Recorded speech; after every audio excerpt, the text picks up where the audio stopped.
Just একটা ক্ষমতা চলে গিয়েছে, আরেকটা মানে এ টিম চলে গিয়েছে, বি টিমকে বসানোর জন্য আমরা এই যুদ্ধটা করি নাই। আমি জুলাই যোদ্ধা হিসাবে আমি আপনাদের কাছে আমি আবার ক্লিয়ার করতে চাই, যারা আজকে এসে বড় বড় স্টেক হোল্ডার হয়ে গিয়েছেন তাদেরকে অধিকাংশ 80-90% লোককে 5 আগস্ট 2024 বিকেল 3টার আগে এই চোখ দিয়ে কখনো দেখি নাই এই রাস্তায়। আজকে যারা এই রাস্তার দখলে নিছেন, আজকে যারা মহল্লার দখল নিছেন, এরা ছিলেন না ভাই। কোত্থেকে আসছেন আপনারা জানেন, ওই 16টা বছর আপনারা কোথায় ছিলেন আপনারা জানেন। আপনারা আজকে দেশের বড় বড় অনেক বড় মালিক হয়ে গিয়েছেন, আপনারা এই দেশের মালিক নন। এই দেশের মালিক ওই রিক্সা চালক যে যুদ্ধ করেছে, এই দেশের মালিক ওই মা যে তার ছেলেকে হারিয়েছে, এই দেশের মালিক ওই দোকানের কর্মচারী যে তার পায়ে গুলিকে পঙ্গুত্ব বরণ করেছে, এই দেশের মালিক ওই ছেলেটা যে চোখ হারিয়েছে এই যুদ্ধে নেমে। জুলাই গণঅভ্যুত্থানে আপনারা যারা আন্দোলন সংগ্রামে অংশগ্রহণ করেছিলেন, রাজপথে সক্রিয়ভাবে যারা আপনারা ছিলেন, তো আন্দোলন পরবর্তী সময়ে যেটা বলা হয় যে এই আন্দোলনে বিভিন্ন দল তাদের মাস্টার মাইন্ড বলি কিংবা নেপথ্যে তাদের ভূমিকা ছিল, তারা এই আন্দোলনের অন্যতম স্টেক হোল্ডার, এভাবে বেশ কিছু রাজনৈতিক দল নিজেদের পরিচয় তুলে ধরছে, নিজেদের দাবি করছে, তাদের মাধ্যমে এই জুলাই আন্দোলন শুরু হয় এবং সফল হয়। আসলে এই বিষয়টাকে আপনি কিভাবে ব্যাখ্যা করবেন? ভাই এটা খুবই সিম্পল, খুবই সিম্পল।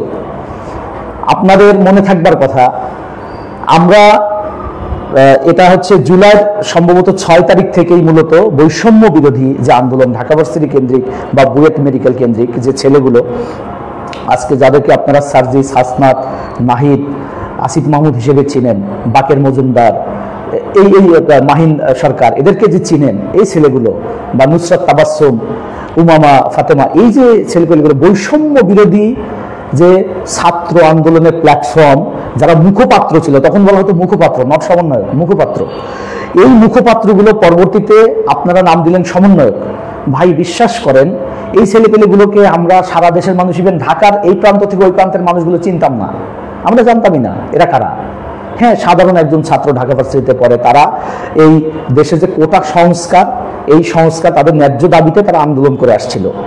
এইটা যখন 13 তারিখ 14 তারিখে এসে যখন সহিংস রূপ নেয়, যখন তৎকালীন খুনি হাসিনার সরকার যখন তাদেরকে তাদের পুলিশ লীগ, তাদের গুন্ডা লীগ, তাদের আওয়ামী লীগ, তাদের যুবলীগ, তাদের ছাত্রলীগ, সন্ত্রাসী লীগ লেলিয়ে দিয়ে প্রত্যেকটা বিশ্ববিদ্যালয়ে যখন তাণ্ডব লীলা চালায়, আমার মা বোনদের উপরে যখন তারা তাণ্ডব লীলা চালায়, নিষ্পেষিত নির্যাতিত বুল্ডোজার চালায় এই ছাত্রলীগ দিয়ে বহিরাগত সন্ত্রাসী ভাড়া করে, যখন 16 তারিখে আবু সাইদ সহ 6 জন, ওয়াসিম সহ 6 জন ছাত্রকে গুলি করে ফ্রন্ট লাইনে নিরস্ত্র ছাত্রদের গুলি করে মেরে ফেলা হয়, এই তখন আমরা আমাদের বিবেকের তাড়নায় যার যার জায়গা থেকে আমরা রাস্তায় নামি।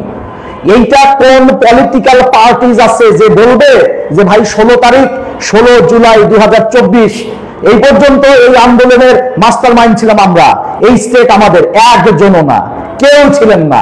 হ্যাঁ, এটা স্বীকার করছি যে ছাত্র আন্দোলন এটা যখন আস্তে আস্তে স্প্রেড করা শুরু করে, স্প্রেড আউট হয়, বড় আকারে শুরু হয়, তখন আমাদের সাথে ভাই বিএনপি ছাত্র দলের ছেলেপেলেও ছিল, আমার সাথে আমার মহল্লায় ছিল, শিবিরের ছেলেপেলে আমার মহল্লা আমার সাথে ছিল, জামায়াতের লোক ছিল, বিএনপির লোক ছিল, ওই এবি পার্টি, ওই শুধু ইভেন আওয়ামী লীগেরও, ছাত্রলীগ আওয়ামী লীগ করতো এরকমও ছেলেপেলে ইস্তফা দিয়ে এসে মাঠে নেমেছিল ওই ইয়াদের ছাত্র আন্দোলনের সাথে একাত্মতা ঘোষণা করে ফ্যাসিস্ট হাসিনার পতন ঘটাতে।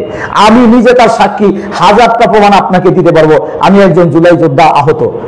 আপনাকে 1000টা প্রমাণ। আজকে যারা বলছে আমি এইটার মালিক, আমি ওইটার মালিক, আমি ওইটার মালিক, কেউ কেউ স্লোগান দিচ্ছেন, আপনি জানেন নাকি জুলাই আন্দোলনের নায়ক আপনি?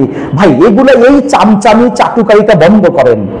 এগুলো করলে মানুষের কাছে আরো ভিলেন প্রমাণিত হবেন, মানুষের কাছে হাসির পাত্র হবেন, জোকার হবেন। এগুলো হয় না। কোত্থেকে ভাই, কোথায় ছিলেন আমরা? একজন ছিলেন আপনি শিলংয়ে, একজন কথা বলতে পারতেন না। আপনারা একটা চাদর মুড়ি দিয়ে, আমি নাম বলে দেই, রিজভী সাহেব একা একা পল্টনের অফিসের সামনে ভাই একা একটা প্লাস্টিকের চেয়ারে বসে থাকতো একটা শাল চাদর মুড়ি দিয়ে। ভাই আপনারা 3 ট্রাক বালির 3টা ট্রাক এই গুলশানের এখান থেকে সরাতে পারেন নাই ভাই। এই সত্যতাই বাস্তবতা আমরা জানি। আর আপনারা যে জামায়াতের ভাইরা বলছি আপনাদেরকে, মনে আছে জুলাই আন্দোলনের 2-3 মাস আগে আপনাদের নিবন্ধন ছিল ভাই?